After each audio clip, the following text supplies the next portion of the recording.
আত্মীয় স্বজন, পাড়া প্রতিবেশী, আমাদের চলাচলটা তাদের সাথেই।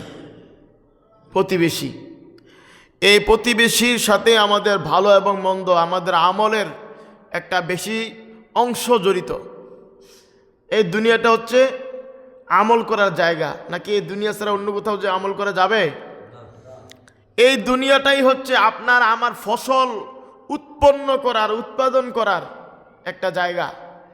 আমরা এই যে জমির মধ্যে কৃষকরা গত 3 থেকে 4 মাস আগে বা কয়েক মাস আগে যেই ফসলের জন্য, ধানের জন্য যেই চারা গেঁথেছিল, চারা যে তারা পুঁতেছিল জমির মধ্যে, পুঁতার পরে এখন সুন্দর সোনালী ফসল ঘরে নিয়ে আসছে না?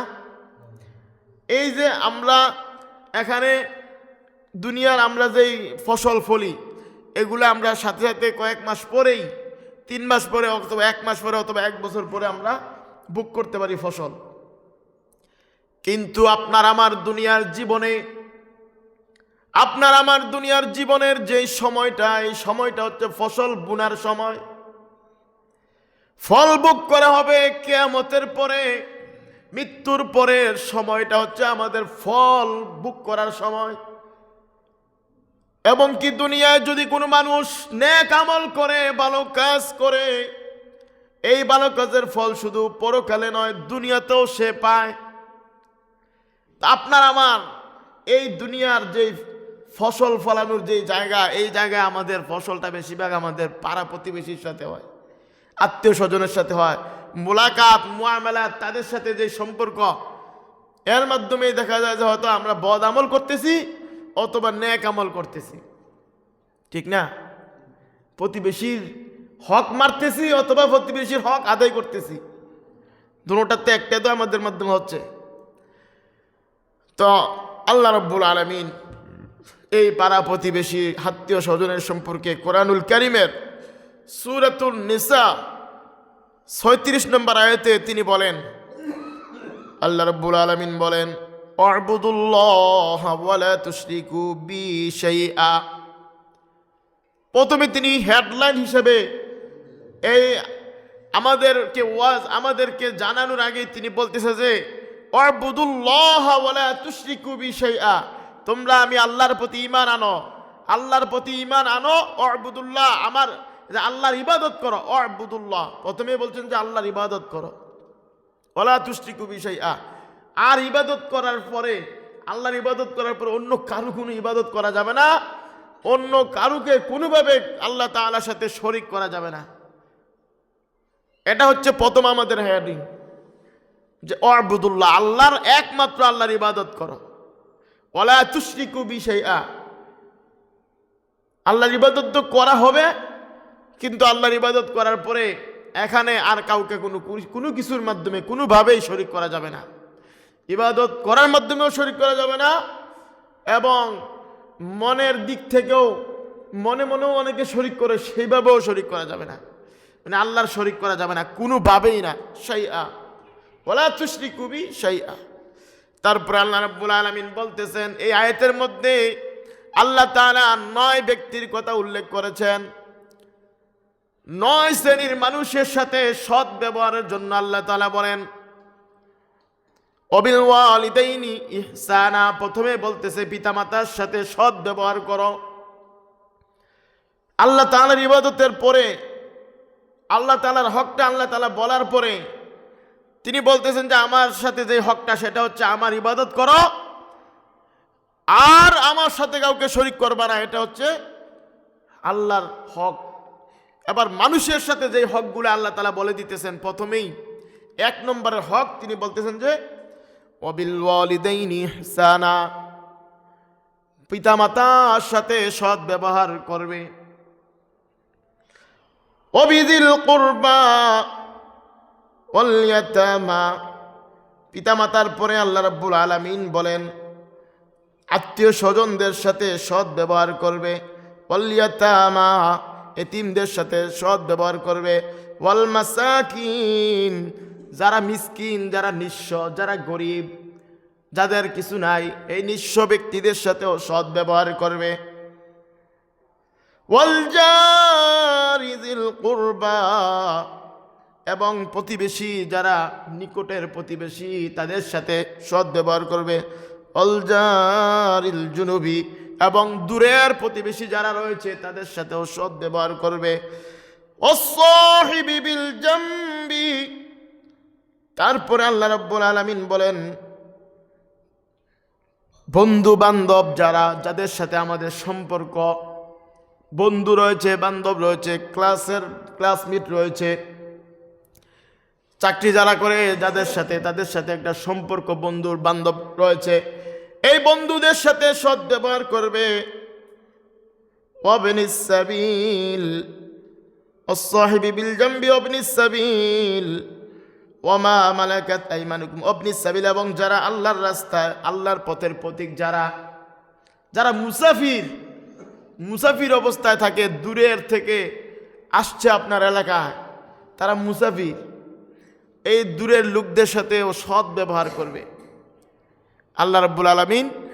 অর্থাৎ আমাদেরকে কারো বাদ রাখছে না। তারপরে বলতেছে যে এবং এই দাসগণ, আমা মালাকাত আইমানুকুম, যাদের উপরে আপনার কর্তৃত্ব খাটানোর ক্ষমতা রয়েছে, যেমন দাস অথবা আপনার কর্মচারী, এই আপনার অধীনস্থ যারা আপনার কাজ করে, তাদের সাথেও আপনি সৎ ব্যবহার করতে হবে। এই 9 শ্রেণীর কথা আল্লাহ তাআলা বলেছেন। এক এক করে কে প্রথমে সবচেয়ে বেশি যোগ্য, যেমন আমাদেরকে সর্বপ্রথম আল্লাহ তাআলার যে হকটা তিনি বলার পরে আমাদেরকে বলতেছে যে আমাদের পিতামাতার কথা, পিতামাতার পরে এইভাবে স্টেপ বাই স্টেপ এনেছে আল্লাহ রাব্বুল আলামিন 9 শ্রেণী। অর্থাৎ আমাদের প্রতিবেশী, যারা আমাদের কাছের, যারা আমাদের দূরের, সবার সাথে আমাদের সম্পর্ক হবে সুসম্পর্ক, এবং তাদের সাথে আমাদের যেই মুআমালাত, যেই মুআশারাত, যেই ব্যবহার হবে, আচার ব্যবহার, সেটা হবে ন্যায়সঙ্গত, সেটা হবে উত্তম আচরণ, সুন্দর আচরণ হবে। কারোর সাথে খারাপ ব্যবহার করার সুযোগ নাই। খারাপ ব্যবহার তখন করতে হবে, খারাপ ব্যবহার না যখন সে আপনার সাথে যুদ্ধে জড়িয়ে যাবে, তখন আপনি তাকে হত্যাই করতে পারেন। যখন সে আপনাকে হত্যা করতে আসছে, তখন তাকে আপনি হত্যা করতে পারেন। হত্যার বদলে হত্যা, এটাই রয়েছে ইসলামের নিয়ম। কিন্তু আপনি এইভাবে অন্যায়ভাবে কারোর সাথে কোনোভাবে জুলুম, অত্যাচার দূরের কথা, তার সাথে খারাপ ব্যবহারও করতে পারবেন না। এই আত্মীয় স্বজনের হক, সেটা আদায় না করলে আপনি আপনার হায়াতের মাঝেও বরকত পাবেন না, সম্পদের মাঝেও বরকত পাবেন না। সম্পদ, হায়াতের মাঝে বরকতের জন্য আত্মীয় স্বজনের হক আদায় করতে হবে। প্রতিবেশী সম্পর্কে রাসূলুল্লাহ সাল্লাল্লাহু আলাইহি সাল্লাম বলেছেন, হযরত আম্মাজান আয়েশা রাদিয়াল্লাহু তাআলা আনহা তিনি বলেছেন যে রাসূলুল্লাহ সাল্লাল্লাহু আলাইহি ওয়াসাল্লাম বলেছেন যে জিবরিল আলাইহিস সালাম আমার কাছে যতবার আসার পরে বেশিরভাগ শুধু আমার কাছে আসলেই প্রতিবেশীর সম্পর্কে বলে, প্রতিবেশীর হক সম্পর্কে আমাকে বলে বারবার, যে আমার কাছে মনে হয় যেন প্রতিবেশীকে ওয়ারিশ বানিয়ে দিতে পারে, সম্পদের মালিকানা বানিয়ে দিতে পারে। আপনার সম্পদের মালিক কি আপনার সন্তান না? সম্পদের মালিক আপনার সন্তান হয়, ওয়ারিশ যাদেরকে বলে। যেমন আপনি মারা যাওয়ার পর আপনার ঘরের মালিক হবে আপনার ছেলে, আপনার সম্পদের মালিক হবে আপনার ছেলে মেয়ে, তারা ছেলে এবং মেয়ে, তো তারা মালিক, ওয়ারিশ তারা। রাসূলুল্লাহ সাল্লাল্লাহু আলাইহি ওয়াসাল্লাম বলে যে আমার কাছে এত বেশি প্রতিবেশীর সম্পর্কে বলে যে আমার কাছে মনে হয় যেন প্রতিবেশীকে ওয়ারিশ বানিয়ে দিতে পারে, প্রতিবেশীর হক নিয়ে আবার সম্পদের মালিক বানিয়ে দিতে পারে, এমনই হয়ে যায়। আবার কত বেশি এটাকে গুরুত্ব দিয়েছে। অর্থাৎ আমাদের নেক আমল, বদ আমলটা বেশিরভাগটাই এই প্রতিবেশীর সাথে। নেক আমল দাড়িপাল্লার মধ্যে যখন মাপা হয়, নামাজের ওজন আছে, রোজার ওজন আছে, আপনি যে টাকা পয়সা দান করছেন এটার ওজন আছে, আপনি যে মানুষের সাথে ব্যবহার করছেন এটারও ওজন আছে, প্রতিবেশীর সাথে যে ব্যবহার করছেন এটারও ওজন আছে। কিন্তু এই এত সব ওজনের চেয়ে রোজার ওজন, নামাজের ওজন, যাকাতের ওজন, তারপরে আপনি যে অনেক আরো কত কিছু ভালো কাজ করছেন, এইগুলার ওজন, কোরআন তেলাওয়াতের ওজন, এই সব কিছুর, হজের ওজন, সব কিছুর ওজনের চেয়ে সবচেয়ে বেশি ভারী ওজন হচ্ছে আপনার জবান দিয়ে, আপনার মুখ দিয়ে মানুষের সাথে যে ব্যবহার করছেন, আপনি মানুষের সাথে যে আপনি আচরণ করছেন, এটার ওজন হচ্ছে সবচেয়ে ভারী ওজন। এটার ওজনের সাথে নামাজের ওজনের মিল হবে না। রোজার ওজন আছে, সব কিছুর ওজন তো আছে অনেক বেশি বেশি। যেমন ছোট্ট একটা ওজনের কথা বলি, আপনারা আমরা একটা নামাজ পড়ি না, যে নামাজটার নাম হচ্ছে এই জানাজার নামাজ, পড়ি না? মাশাল্লাহ, জানাজার নামাজ কিন্তু অনেকেই পড়ে, যারা ফজরের নামাজটা পড়ছে না, যারা জোহরের নামাজটা পড়ে নাই, তারাও জোহরের পরে যে জানাজার নামাজে উপস্থিত হয় না। আসলে জানাজার নামাজ তার উপরে এটা ফরজ না। জানাজার নামাজের ফরজটা হচ্ছে কয়েকজনে যদি আদায় করে এটা হয়ে যায়। সবাই যদি পড়ে, যারা পড়ে তার একটা সোয়াব আছে। এই সোয়াবটা হচ্ছে রাসূলুল্লাহ সাল্লাল্লাহু আলাইহি ওয়াসাল্লাম বলছে যে জানাজার নামাজ, একটা হচ্ছে জানাজার নামাজ, আর একটা হচ্ছে জানাজার নামাজের পরে দাফন করা। দাফন করারও একটা সোয়াব, এই যে দুইটার সোয়াব, যে 2 কেরাতের সোয়াবের সমান। যে 2 কেরাত কি? উহুদ পাহাড় আছে না, এরপরে উহুদ পাহাড় যেই ওজন হইব, উহুদ পাহাড় কি আপনার ওজন মাপতে পারবেন আপনারা? উহুদ পাহাড়ের সমান ওজন হবে আপনি যদি শুধু মাটি দেন একটা কবরের মধ্যে। তাকে যখন দাফন করা হলো, আপনি 1 মুঠ মাটি দিচ্ছেন, 3 মুঠ দেন আর 5 মুঠ দেন, 1 মুঠ দেন, যতটুকুই হোক আপনি মাটি দিচ্ছেন, আপনার আমল নামায় এই যে উহুদ পাহাড়ের সমান সওয়াব দিবে। বলেন সুবহানাল্লাহ। ওজনটা বুঝছেন? ছোট্ট একটা ওজন বলছি, এটা বেশি ওজন বলি নাই। এবার নামাজের ওজন কি হইতে পারে? আপনার জানাজার নামাজ, যেটা আপনার উপরে ফরজও না, যেটা আপনার দেওয়ার কোনো দরকার নাই, আপনার কোনো দরকার নেই, এটা কয়েকজন তো আছে দিয়ে লইবে, ঠিক না? ফরজ না আপনার উপরে, ফরজে কিফায়া, এটা কেউ আদায় করলে সবার পক্ষ থেকে হয়ে যায়, কেউ আদায় না করলে সবার গুনাহ হয়, এটা হচ্ছে নিয়ম। তা আপনি এই নামাজ পড়লেন, জানাজার নামাজ পড়লেন, এই নামাজের ওজনটা হচ্ছে কি? সর্বনিম্ন যে ওজন, এটা হচ্ছে উহুদ পাহাড়ের সমান ওজন। এটার ওজন শুধু সর্বনিম্নটা উহুদ পাহাড় বলা হয়েছে। তা আপনি যে নামাজ পড়তেছেন, যেটা ফরজ, এটার ওজন কি উহুদ পাহাড় দলে চলবে? কত উহুদ পাহাড় হয় আল্লাহ ভালো জানে। তা এই সব ওজনের চেয়ে বড় যে ওজনটা, সেটা হচ্ছে আপনার জবান দিয়ে যেই মানুষের সাথে কথা বলছেন, আপনি মানুষের সাথে যে ব্যবহার করছেন, আপনার ব্যবহারে সে যদি খুশি হয়ে যায়, আল্লাহ যদি খুশি হয়ে যায়, এটার ওজন আপনার এই সব ওজনের চেয়ে বেশি হবে। আবার যদি আপনার জবান দিয়ে কারোর সাথে আপনি কোনো অন্যায় করছেন, কাউকে কষ্ট দিছেন, যেমন এই জবান দিয়ে আপনি কাউকে এমন কথা বলছেন যে যে তুই যেই কথা বলছো তো আমারে এর চেয়ে ভালো আমারে ফিরতি, আমার কাটটা লিতি, তাও ভালো আসলো। হ্যাঁ, যে কাটটা লাগানোর চেয়েও বেশি আঘাত করা হয়েছে এই জবান দিয়ে যে কথা বলছো। এমনও কথা আছে যেটা কলিজা যায় আঘাত করে, একেবারে কলিজা কাটটা যাওয়ার মতো। হ্যাঁ, তা এই মুখ দিয়ে, এই জবান দিয়ে আপনি যেই ব্যবহার করছেন মানুষের সাথে, এটার ওজন সবচেয়ে বেশি ওজন হবে। এটার ভালো ওজনটা ভালো, আবার যদি খারাপ ব্যবহার করে থাকেন, এটার খারাপ একটা ওজন আছে, এটাও বেশি ওজন হবে, এটাও খারাপ একটা ওজন হবে। এই মুখ দিয়েই তো আপনি একজনের গীবত করতেছেন, করে না? গীবতের গুণাটা কি পরিমাণ আপনি খেয়াল করছেন? আপনি যদি গীবত করছেন, গীবতের বলা হয়েছে যে আল গীবাতু আসাদ্দু মিনাজ জিনা, জিনার চেয়েও মারাত্মক হচ্ছে গীবতের গুনাহ। জিনা করলে জিনার অপরাধের শাস্তিটা কি আপনাকে বলি, এবার শোনেন। যদি কোনো বিবাহিত পুরুষ জিনা করে, বিবাহিত পুরুষ জিনা করলে তার শাস্তি হচ্ছে একমাত্র তার মৃত্যু। কি? একমাত্র শাস্তি হচ্ছে তার মৃত্যু। এটা কয়েক প্রকারে আছে, অত কল্লা আলাই দিতে হবে, নয়তো তাকে খাদাইয়া ইটাইয়া তাকে একেবারে শেষ করে দিতে হবে, ডিল মেরা। হ্যাঁ, অর্থাৎ তার বাঁচার কোনো কোনো কোনো নিয়মে নাই, শাস্তি হচ্ছে এটা। বিবাহিত পুরুষ জিনা করলে তার বাঁচার কোনো সিস্টেম নাই, তার একটাই শাস্তি, সেটা হচ্ছে হত্যা।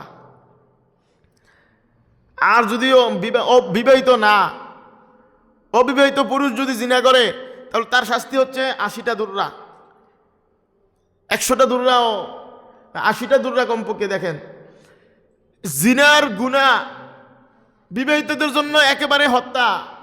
আর রাসূল সাল্লাল্লাহু আলাইহি ওয়াসাল্লাম বলতেছে যে আল গীবাতু আশাদ্দু মিনাজ জিনা, গীবতটা হচ্ছে জিনার চেয়েও মারাত্মক, জিনার চেয়েও খারাপ গুনাহ। তা আপনি মুখ দিয়ে এই গুনাহটা করছেন, কথা বুঝছেন না? এবার মুখ দিয়ে এই গুনাহটা করলেন, যে এই গুনাহটা আপনাকে হত্যা করার চেয়েও বেশি খারাপ।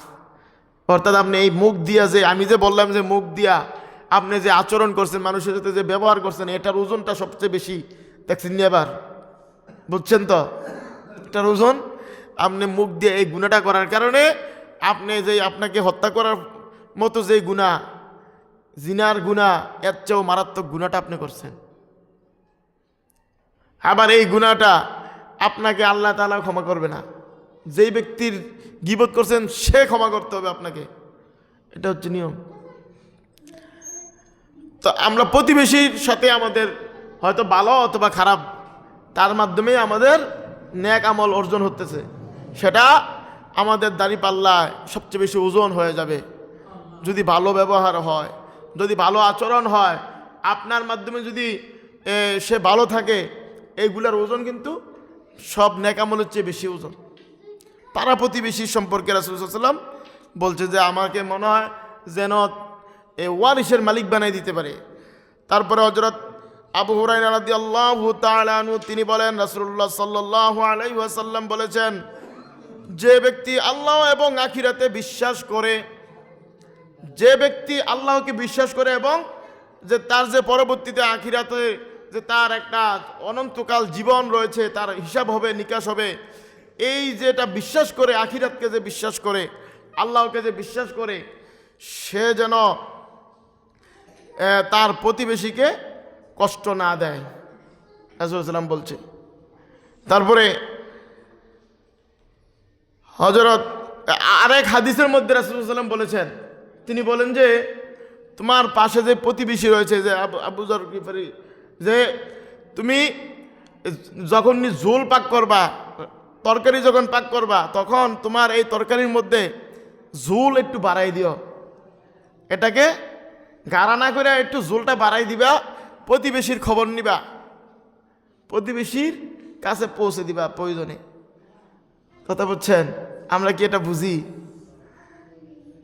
নিজে পেট ভরে খাই, নিজে গুস্তর গ্রাম ছড়াই দিতেছি, পেট ভরে খাচ্ছি, প্রতিবেশীর তার কাছে গ্রাম পড়ছে, তার কষ্ট বাড়তেছে, অথচ তার কাছে খাবার যাচ্ছে না। এবার রাসূল সাল্লাল্লাহু আলাইহি ওয়াসাল্লাম বলতেছে, যে ব্যক্তি নিজে উদর ভরে, নিজের পেট ভরে খাবার খাইলো, নিজে পেট ভরে খাইলো, অথচ তার প্রতিবেশী ক্ষুধার্ত, সে মুমিন না, সে মুমিন না। যদি মুমিন না হয় এই ব্যক্তি মুসলমান না, অমুসলিম কোনোদিন জান্নাতে যাবে না। মুমিন না হইলে তার জন্য জান্নাত নাই, ইমান না আনলে তার জন্য জান্নাত নাই। ইমানদার, ইমান আনলে ইমানদার বলে, মুমিন বলে তাদেরকে, ইমানদারদেরকে। আপনার প্রতিবেশী যদি ভুক্ত থাকে, ক্ষুধার্ত থাকে, আর আপনি পেট ভরে খাচ্ছেন, আপনাকে বলা হচ্ছে আপনি মুমিন না, এখনো আপনি মুমিন না, এবং কসম করে এই কথা বলা হয়েছে। রাসূলুল্লাহ সাল্লাল্লাহু আলাইহি ওয়াসাল্লাম তিনি 3 বার আল্লাহর কসম করছে, 3 বার তিনি বলেন যে আল্লাহর কসম সে মুমিন না, আল্লাহর কসম সে মুমিন নয়, আল্লাহর কসম সে মুমিন নয়। রাসূলুল্লাহ সাল্লাল্লাহু আলাইহি ওয়াসাল্লামকে জিজ্ঞাসা করা হলো, ইয়া রাসূলুল্লাহ, কে সে ব্যক্তি এত খারাপ যে সে মুমিন না? তখন রাসূলুল্লাহ সাল্লাল্লাহু আলাইহি ওয়াসাল্লাম বলছে যে নিজে যে তার প্রতিবেশী তার থেকে কষ্ট পায়, কষ্ট দিতেছেন আপনি প্রতিবেশীকে, যে কোনোভাবে কষ্ট। কিভাবে কষ্ট দিই আমরা প্রতিবেশীকে? আমরা হয়তো তার জমি চাইপা এক বিষয়, আর এক বিষয় হচ্ছে তার ঘরে বাতাস যাইতো, আপনি এমন উঁচা করছেন আপনার ঘরকে, তার ঘরে আর বাতাসও যায় না, এটাও একটা তাকে কষ্ট দিতেছেন আপনি। আপনার ময়লা আপনি তার কাছে এমনভাবে ফালাইতেছেন যেন তার ঘর পর্যন্ত এটা দুর্গন্ধ ছড়ায় যায়, আপনি তাকে কষ্ট দিতেছেন। তারপরে তো আছে ঝগড়াঝাটি, সেটা আছে। আপনি খাবার খাইতেছেন অথচ তার ঘরের কাছে গ্রাম ছুটতেছে, আপনি তাকে নিয়ে দিতেছেন না, সে ক্ষুধার্ত, আপনি তাকে কষ্ট দিতেছেন। আপনি এই যদি আপনার থেকে যদি আপনার প্রতিবেশী নিরাপদ থাকে, কষ্ট না পায়, তাহলে আপনি মুমিন। আর এটার যে ওজনটা, এটার ওজনটাই অনেক বেশি। আপনি একজনকে নিরাপত্তা দিতেছেন, আপনার মাধ্যমে সে কষ্ট পাচ্ছে না। প্রতিবেশী, আমাদের সমস্যাটাই বেশিরভাগ প্রতিবেশীর সাথে, ঠিক না? আমাদের ঝগড়াঝাটি এটা কার সাথে? প্রতিবেশীর সাথেই হচ্ছে। প্রতিবেশী শুধু আমাদের যে বাড়ি আঙ্গিনায় তারাই শুধু প্রতিবেশী এমনটা নয়। আপনি যে গাড়ি দিয়ে যাচ্ছেন, এখন সে আপনার প্রতিবেশী। আপনি যে এখানে এখন মসজিদে বসছেন, আপনার কাছে যারা আছে সবাই এখন আপনার প্রতিবেশী। প্রতিবেশী আপনার সঙ্গের কাছে যারা, তাদেরকে বলা হয় প্রতিবেশী। আপনি গাড়ি দিয়ে যাচ্ছেন, এখন আপনি যদি এই তাকে কষ্ট দিতেছেন বসার মাধ্যমে, তাকে অসুবিধায় ফেলে দিচ্ছেন কোনোভাবে, তার মানে আপনি তাকে কষ্ট দেওয়ার কারণে আপনি প্রতিবেশীকে কষ্ট দিলেন। এখানে কিন্তু এই সঙ্গের সাথীর কথা বলা হয়েছে, পথিক, আপনার সঙ্গী, তাদের কথা আল্লাহ বলছে যে তাদের সাথে সদ্ব্যবহার করতে হবে। আপনি এখন রাস্তা দিয়ে যাচ্ছেন, আপনি গাড়ি দিয়ে যাচ্ছেন, আপনার সাথে যে আপনার পাশে যে বসলো, আপনি তাকে কষ্ট দিলেন। আপনি তার কাছ থেকে চলে আসার পরে আপনি তাকে আর খুঁজেও পাইবেন না যে তার কাছে আপনি ক্ষমা চাইবেন। ক্ষমা চাওয়ার সুযোগটাও আর তার কাছে পাইবেন না আপনি, সেটা আরও মারাত্মক। অর্থাৎ আপনি তাকে পাইছেন, তার থেকে নিজেকে হেফাজত করেন যেন সে আপনার মাধ্যমে কোনো কষ্ট না পায়। আপনি যদি কষ্ট দিয়া থাকেন আজকে, আপনি যদি পরে অনুতপ্ত হন, পরে যদি বুঝেন যে আমি এটা কষ্ট দিছি, আমি তার কাছ থেকে আবার ক্ষমা চেয়ে নেব, তাকে আপনি খুঁজেও পাইবেন না। ক্ষমা চাইবেন কিভাবে? আপনি কাছের লোককে আপনি যদি কষ্ট দেন, তার কাছে যাই ক্ষমা অনেকে চায়, মরার পরে দেখা যায়। মরার পরে যদি চায়, আরে আপনি মরছে আপনার বাবা, অথবা আপনি মরলেন, আপনার ছেলেরা যদি বলে যায় যে প্রতিবেশীরা আপনারা আমার বাবাকে ক্ষমা করে দিয়েন, তো যারানি কষ্ট দিছে, যাদেরকে কষ্ট দিছে, তারা বলে কি তে আইসে ক্ষমাছে তো, হ্যাঁ এতদিন জ্বালাই গেছে তার বাপে, হয়নি মনে মনে, এটা মনে মনে কিন্তু বলে। এই জন্য আপনি মরার পরে নি চাইবেন, আপনার পক্ষ থেকে চাই লাভ কি? আপনি চেয়ে নেন, আপনি সমাধান করে নেন আপনার যেই অসুবিধাগুলো আপনি করে রাখছেন প্রতিবেশীর সাথে, আপনি এখন তার কাছ থেকে এগুলা সমাধান করেন, বেঁচে থাকতে করেন। মরার পরে আপনার সন্তান কি করবে? আপনার যে জায়গাটা আপনি দখল করছেন, এটা কি আপনার সন্তান ফিরিয়ে দিবে? ফিরিয়ে দিত না। বললেন বাপে জলক আর ফোরক, এটা আমার দেওয়ার বিষয় না। হ্যাঁ, আমি পাইছি। প্রতিবেশী হক, প্রতিবেশী হচ্ছে 3 প্রকারের আপনার। যেমন আপনার প্রতিবেশী এক হচ্ছে সে মুসলমান, আপনার যে প্রতিবেশী সে হচ্ছে মুসলমান, আবার সে আপনার আত্মীয়, আবার সে হচ্ছে আপনার কাছের প্রতিবেশী। এই কারণে 3টা হক তার সাথে।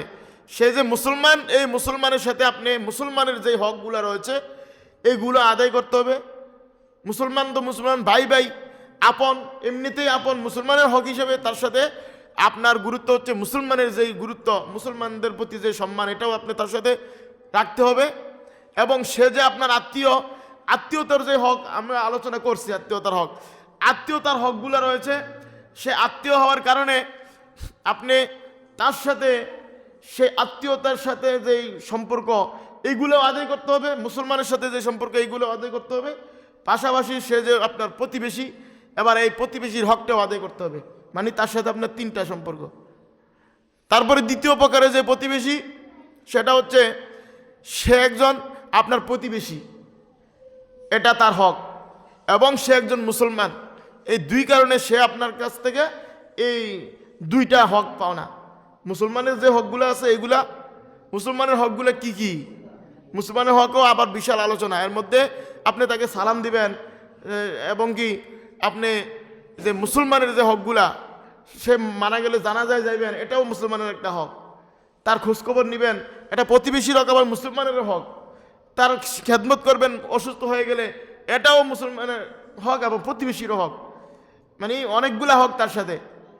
এবার 3 নম্বর যে প্রতিবেশী, সেটা হচ্ছে সে আপনার প্রতিবেশী, কাছে বসবাস করে, আপনার গ্রামে বসবাস করে, অথচ সে মুসলমান না, আবার আপনার আত্মীয়ও না, শুধু সে প্রতিবেশী হওয়ার কারণে প্রতিবেশীর যে হকগুলা, এটা তার সাথে আপনার সম্পর্ক।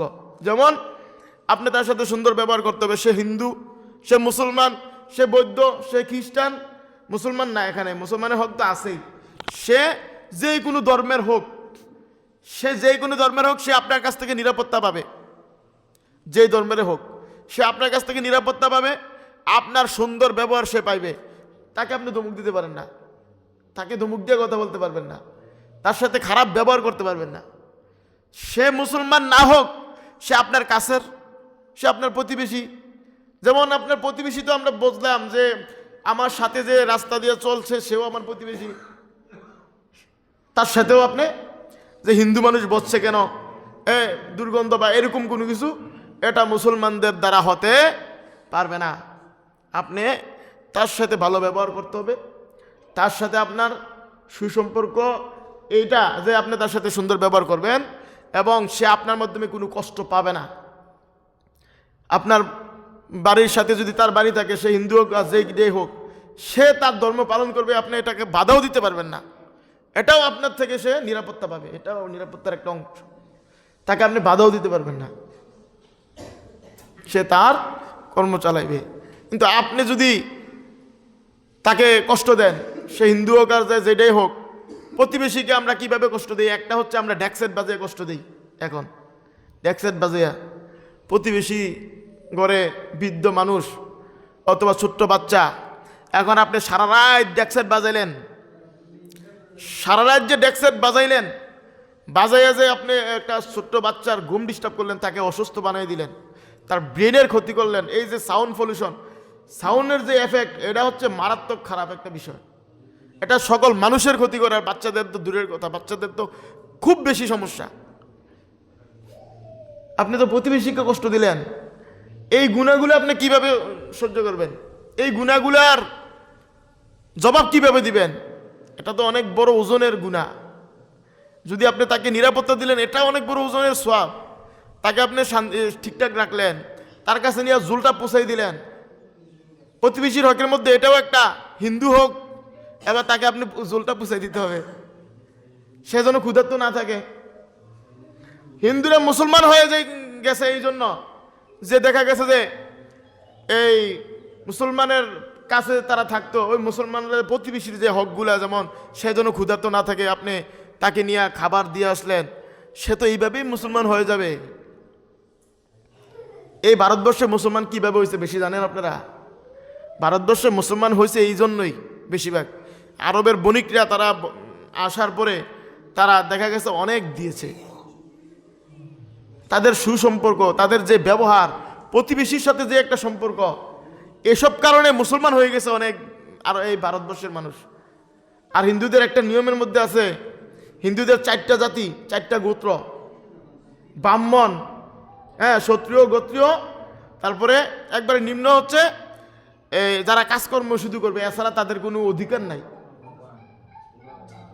বৈশ্য নাকি যে বলে, 4টা গোত্র তাদের একটা নিয়ম হচ্ছে যে যেই লোকটা ব্রাহ্মণ, যেমন আমরা হুজুররা ইসলাম ধর্ম সম্পর্কে বলি, ব্রাহ্মণরা ওই তাদের ধর্ম সম্পর্কে তারা বেশি ভালো জানে, এই জন্য তাদের হচ্ছে ব্রাহ্মণ জাতি। তাদের কাছেও যাইতে পারে না ওই লোকগুলা, এই যে ক্ষত্রিয় যে জাতি, বৈশ্য যে জাতি, তারা তাদের কাছেও যেতে পারে না, এটা হচ্ছে তাদের একটা নিয়ম। অথচ ইসলামের নিয়ম হচ্ছে কি, সে যে হোক, সে মুসলমান হলে তো আপনার তার প্রতি অনেক বেশি গুরুত্ব, সে যদি হিন্দু হোক বা খ্রিস্টান হোক বা বৌদ্ধ হোক, এবার আপনি তার সাথে সুব্যবহার করতে হবে, তাকে আপনি কষ্ট দিতেই পারবেন না। এটা হচ্ছে দায়িত্ব প্রতিবেশীর, এটা হচ্ছে হক। তো এইসব কারণে কোনোভাবে প্রতিবেশীকে কষ্ট দেওয়া যাবে না, এটা হচ্ছে আমাদের জন্য হারাম। প্রতিবেশীকে যারা কষ্ট দেয় তারা জান্নাতে প্রবেশ করবে না, হাদিসে বলা হয়েছে যারা প্রতিবেশীকে কষ্ট দেয় তারা জান্নাতে যাবে না, এটা হচ্ছে হাদিস। এখন চিন্তা করলে দেখা যায় যে যারা প্রতিবেশীর সাথেই আপনি বেশি ঝামেলা করতেছেন, আপনি জায়গা নিয়ে ঝামেলা করতেছেন প্রতিবেশীর সাথে, বিভিন্ন বিষয় নিয়ে প্রতিবেশীর সাথে সমস্যা আপনার, এইগুলা সমাধান না করলে আপনি জান্নাতে যাবেন না। যদি আপনি মরার পরে আপনার সন্তান যদি সমাধানও করে হয়তো রক্ষা হইতে পারে, কিন্তু করবে কিনা এটা আপনি জানেননি, আগে সমাধান করেন। তারপরে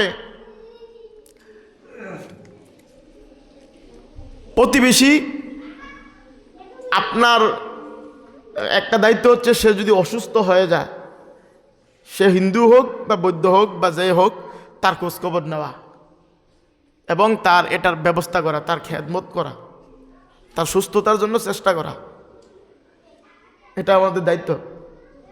আমরা এই প্রতিবেশীর